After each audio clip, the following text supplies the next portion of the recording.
กองประสุมรับการส่องแสงเวียกงานกวดกาภาครัฐบรรดากรมกองเขตภาคเหนือประจำ6 เดือนท้ายปี2023และทิศทางแผนการ6เดือนต้นปี2024ในตอนเช้าของวันที่5เมษายน2024ที่ผ่านมานี้กองบัญชาการทหารแขวงพงษาลีเปิดกองประสุมรับการส่องแสงรายงานเวียกงานกวดกาภาครัฐบรรดากรมกองเขตภาคเหนือประจำ6 เดือนท้ายปี2023และทิศทางแผนการ6เดือนท้ายปี2024ที่กองบัญชาการทหารแขวงพงษาลีเป็นเจ้าภาพโดยการเป็นประธานของสหายพลจัตวาสุรินทร์พรคำพจันทร์รองประธานกวดกาภาครัฐคณะพักกระทรวงป้องกันประเทศหัวหน้ากรมกวดกามีบรรดากรมกอง4แขวงภาคเหนือคือพงษาลีอุดมไซหลวงน้ำทาบ่อแก้วและ1กองพลทหารราบที่3มีพนักงานทีมงานกระทรวงป้องกันประเทศแผนกการที่เกี่ยวข้องเข้าร่วมในกองประชุมผู้แทนแต่ละกรมกองได้ผลัดเปลี่ยนกันขึ้นรายงานสภาพการเคลื่อนไหวจัดตั้งปฏิบัติเวียกงานกวดกาภาครัฐประจำ6 เดือนท้ายปี2023และทิศทางแผนการต้นปี2024ในระยะผ่านมาคณะพักคณะบัญชาแต่ละคันแต่ละกรมกองได้เอาใจใส่เป็นเจ้าการในการศึกษาอบรมการเมืองนำพาแนวคิดให้พนักงานนักรบของตนมีแนวคิดอุ่นเอียนทุนเทียงเชื่อมั่นต่อการซี้นำพาของพรรครัฐเวียกงานกวดกาภาคได้เอาใจใส่ปฏิบัติหน้าที่วิชาเฉพาะของตนเพื่อเฮ็ดสำเร็จหน้าที่ตามการมอบหมายจากคันเทิงถือเอาการจัดตั้งปฏิบัติตามข้อกำหนดกฎระเบียบของพรรคประชาชนปฏิวัติลาววางออกอย่างเข้มงวดคณะพรรคแต่ละหน่วยแม้นมีความเป็นเอกภาพในทุกๆเวียกงาน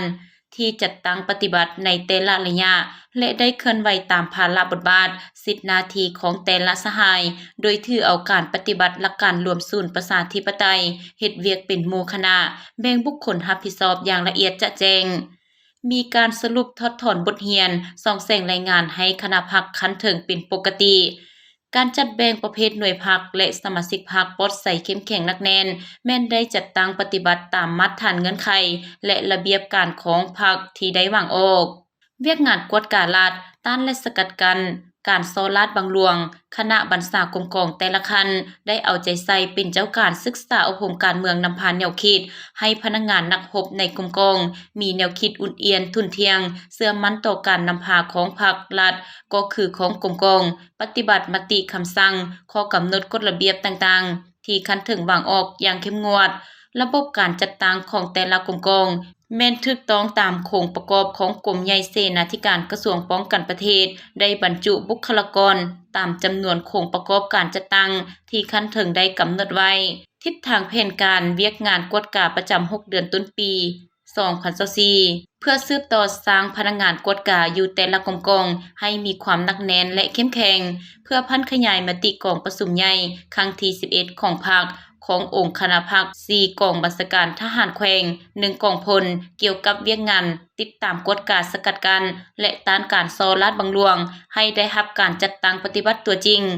การปฏิบัตินโยบายย่องย่อเลื่อนชั้นเลื่อนตำแหน่งมอบหมายหน้าที่เสนอเงินอุดหนุนบำนาญต่อผู้ที่มีผลงานดีเด่นเฮ็ดสำเร็จหน้าที่ปฏิบัติวินัยต่อนายและพลทหารผู้ที่ละเมิดผู้ที่กระทำผิดต่อระเบียบของพรรคกฎหมายของรัฐมติคำสั่งของคันเทิงและ4นาทีใหญ่26แผนงานของกระทรวงป้องกันประเทศ7ระบอบ18เวียกและระเบียบวินัยต่างๆตอนท้ายของกองประชุมยำได้รับฟังการโอ้ลมจากประธานพิธีซึ่งก่อนอื่นสหายได้แสดงความย่องยอสมเสยต่อการรายงานของแต่ละสหายประธานกวดกา4กองบัญชาการทหารแขวงและ1กองพลที่ได้ให้ความกระจ่างแจ้งที่ได้รายงานและมีจุดที่พ้นเด่นที่ได้เฮ็ดร้อนหน้าที่ต่อผลงานการเคลื่อนไหวในโครงเขตเวียกงานกวดกาซึ่งเป็นเสนาธิการให้แก่คณะพรรคคณะบัญชา